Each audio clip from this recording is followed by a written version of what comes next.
Pretty much. The clone, they're all clones, but they're so they're not. At this I know, point, yeah, I know they're not, but maybe they all just got hire mental criminals. Yeah, exactly. They Yep. just love burning stuff. Yeah, I think when they run into the two guys that you see. From Oh, yeah. Mos Eisley Cantina. Yeah. wait, wasn't that on Jeddah that they did that? Yes, they Yeah. run into him on. So they must have. Jeddah. They must have. They were left, on their way out. I think. Yeah, or they something. must have left pretty soon after that. Yeah, they saw the beam come down and they went, shit! Let's get out of here. Come on, pig nose. Yeah. You got the C-3PO R2-D2 when they're leaving the Rebel base and everything like that. And also, if you watch Star Wars Rebels, there's a lot of calls to that. Really?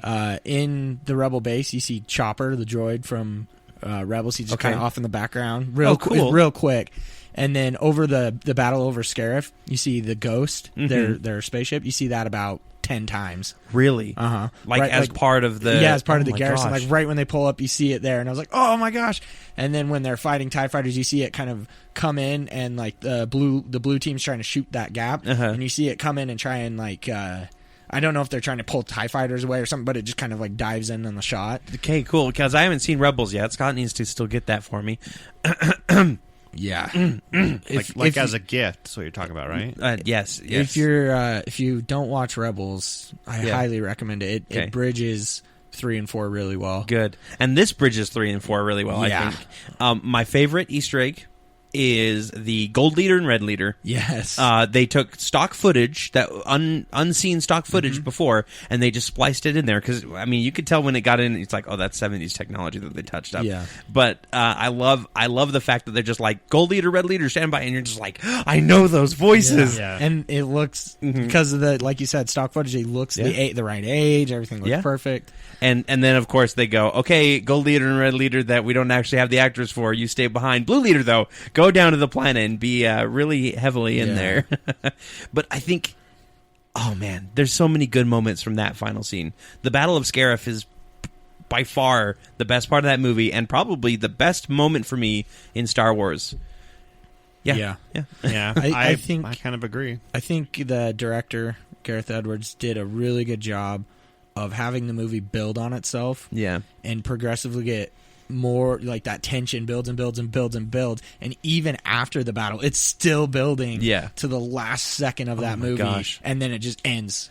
And you watch that final scene between Jin and the captain. Oh crap, I don't even... And what's his name? Anders? Oh my gosh, I That's his feel last so name, I stupid. think. Cassian Anders. Cassian. Yeah, that last moment Hold between on, let me them, look it and you're just watching them just like resigned to their fates and everything. Again, we're in spoiler territory, people. That it's just beautiful is what it is. Cassian Andor, okay. Yeah, that scene.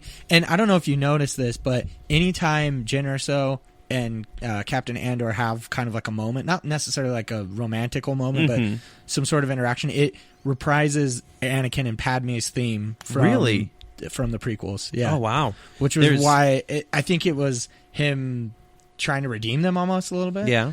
But it works perfectly. Interesting. Okay. Yeah, I didn't realize that. Yeah.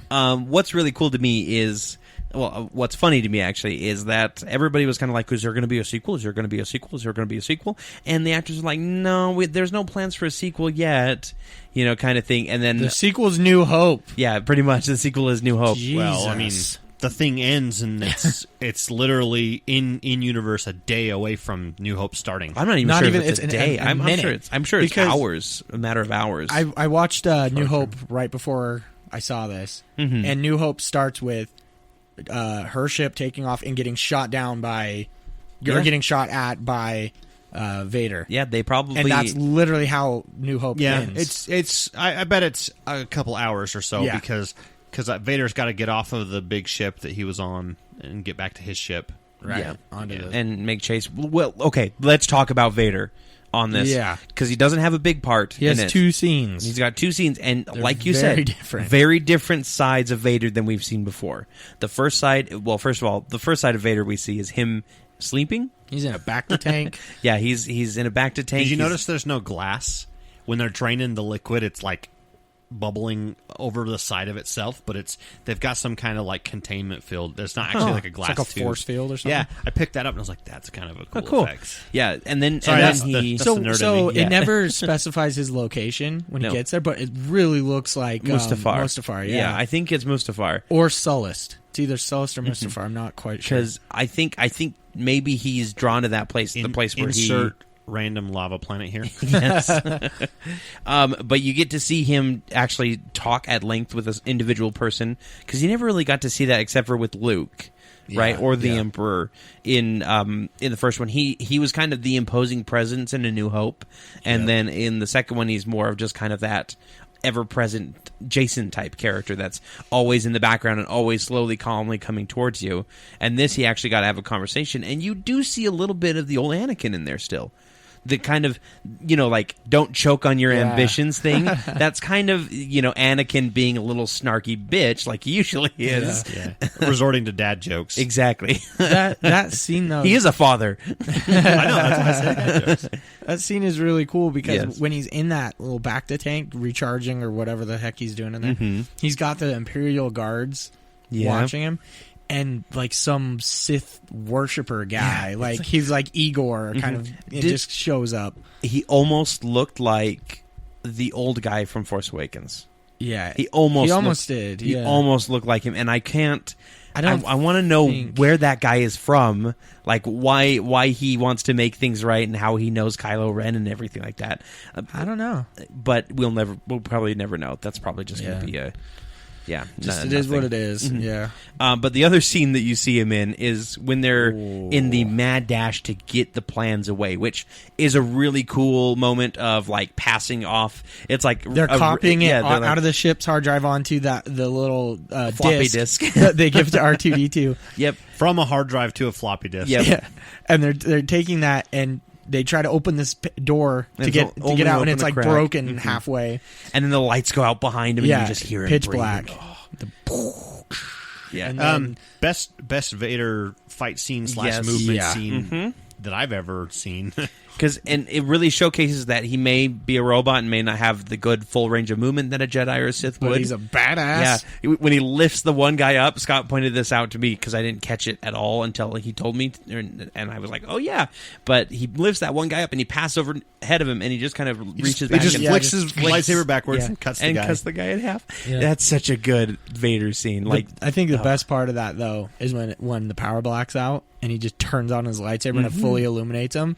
You're just like, oh shit! and This that's is what bad. that's what the rebels said too. Is they're immediately get us out of here, get us out of here, Yeah. kind of stuff. So Yeah, and I think the best part of that scene is he's a cool fighter or whatever, but his force abilities are super strong. yeah.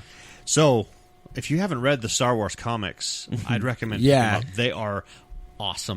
There's a scene where Han and Leia get inside of an AT-AT, okay, big four-legged walkers, and Vader comes walking out, and they're like, F this, we're going to crush the douchebag. And they lift a foot, and they go to crush it, and it just stops. And it's just him holding his hand up, stopping this giant foot from coming down. Yeah. And then he crushes the body of the AT-AT, and it falls over with the Force. Yeah. And then later on, he's sitting at a big view screen or like looking out over some planet, and they come in and tell him we lost him, and he kills the guy, just snaps his neck with the Force, and then gets pissed and shatters the windows. They don't blow out into space, but they're all cracked. They and all broken. crack and everything. Yeah. So he's got an anger powerful. problem, but he's super powerful. All Sith have anger problems. That's why they're Sith. Yeah. Yeah. But I mean, back in the 70s, the only powers they showed were like guns flying across the room And the Force choke. and the Force choke, Yeah. and that's it. Which he does both of those as kind of an homage too. Yeah. An homage, if you will. Where he just like reaches out his hand and four of them just lose their blasters and they just go flying behind him, and he's just like, you can't beat me. You guys literally can't beat me. But that moment where the Corellian cruiser unlocks from the Admiral's ship It just drops and down. just drops down and then takes off. So good. Every sort of ship thing, the Hammerhead Corvette perfect. slamming into the Star Destroyer. Hey, Using ion torpedoes to disable a Star Destroyer, just like they did in Empire Strikes Back, where they shot the ion cannons to get by on them. the planet. I thought that was freaking cool. It disables it. And the new ships in it were really cool too. Like the U-wing the that U-wing they fly is a lot of the amazing. time. Yeah, it's like a X-wing that once it takes off, then turns into like this. I'm not really sure what A-wing constitutes that the wings coming in The and wings out. out is like a cruising type, Yeah. and then when it's up, it's like in like a hyperspace mode or whatever. It's, Yeah, so when they're out, it's if you notice they're only in an atmosphere. Yeah. So it must be for either aerodynamics or to help like turn and bank easier. Yeah. Because out in space you don't need it. Of course you don't not, need those. Your ship can be any shape it wants. It doesn't matter. It can move around. It's a little bit more drag. It's in space. There is no drag. Yeah. In atmosphere there is. But yeah, You've got the new TIE fighters, the kind of the half ones. Oh yeah, that's another looked thing really from cool. Rebels as well. Oh really? Are those in Rebels? In Rebels, Hera, she's the pilot of the Ghost. Uh-huh. She's looking at some hologram planning for a battle, and the hologram pops up, and it's a TIE fighter with just the one wing on the top, and nothing really matters from it. But you're just like, oh, that's cool. And then they show up in Rogue One. Those are super cool. Like, Yeah. well, because TIE fighters don't have atmosphere. Like that's one of the things about like the science behind it is that's why they wear the big pilot suits with the oxygen and everything. besides in The Force Awakens. Besides in the well, that one they're heading right down to the planet. They probably got enough for maybe like 5 minutes of Maybe. atmo coming out of the bay, kind of thing. They've got enough air in there. Quickly put it in before they leave and seal the door. But those ones are probably for atmospheric flying, because when you're out of atmo, again, you don't have to worry about certain things, but when you are, you probably do. So maybe most TIE fighters wouldn't work as well in atmo, and that's why a lot of them when they're shot down, or slam into stuff, because apparently TIE fighter pilots are terrible, just like everybody else in the Empire, but not in this movie. No, in this movie, the Empire's stormtroopers pretty bad, are really the stormtroopers really are on point, kind of stuff. I mean, until you get against a force sensitive monk that's blind. Or anything. Deus Ex Machina of the Force. Yeah. Well, so that's the thing, that's what it feels like when they're shooting at him when he's crossing over to activate the master switch or whatever. Yeah. And he's just holding his staff and he's walking calmly, and they're like really trying to hit him, and the beams are just going every which way. They're just missing every single shot. It's the Force that is bending that probability and allowing him to survive to complete his mission. Yeah. So when you think about that as, all the stormtroopers are bad shots, are they? Or is it the Force protecting these main characters in Luke, Leia, and Han? It's the plot. Yes, I mean, it's obviously the plot, but the plot takes the shape of the Force in this movie. Yep. Yeah. But let's talk about acting. Do we feel like there were any really good actors? I liked Ben Mendelsohn. He played Krennic. Mm-hmm. Yeah. I think he did a good job. Caecilius, right, from Doctor Strange? No, Krennic. He's the guy. He's the main general who's kind of having a the power bad guy. struggle with Grand Moff Tarkin. Yeah, Grandma Tarkin. Grandma Tarkin. Yeah, to me he's kind of like the last of the stupid Empire. He's the last of the guys who just like get bad luck, basically. Yeah. And Grand Moff Tarkin is like the first of like we're the badass Empire. Yeah. And so you kind of have that power struggle between them. I think he did a good job of. With his character. Mm-hmm. I like not Mad Mikkelsen.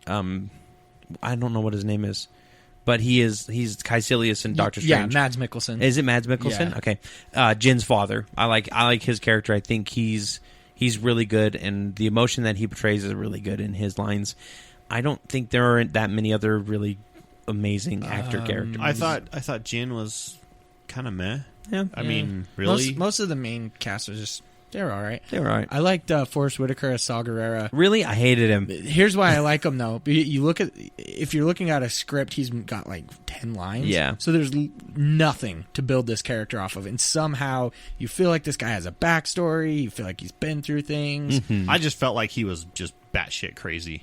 Like, that's to me, personally, that's what came across. I was like, you're just nuts. I don't think it was so nuts for me. It was more paranoid. Yeah. Like at this point in his life, he's like, I've lost most of my body. Lies and deceit. Yeah, I've lost most of my body to the Empire in traps and failed mission attempts and everything like that. That everything has to be really. I have to look at it like a paranoid. The reason lunatic. I say he's had a good scene or whatever is when he finally confronts Jen and he says he's talking to her or whatever, and then he gets like real quiet all of a sudden. He's like, did you come to kill me? Yeah. And like you can sense that like betrayal almost, and it's like that was a good moment. Yeah. So I think he did pretty good. Okay. All right. I can see that. I probably need to watch him again then. Yeah. Plus he looks like he's straight out of freaking Mad Max. He's got the little oxygen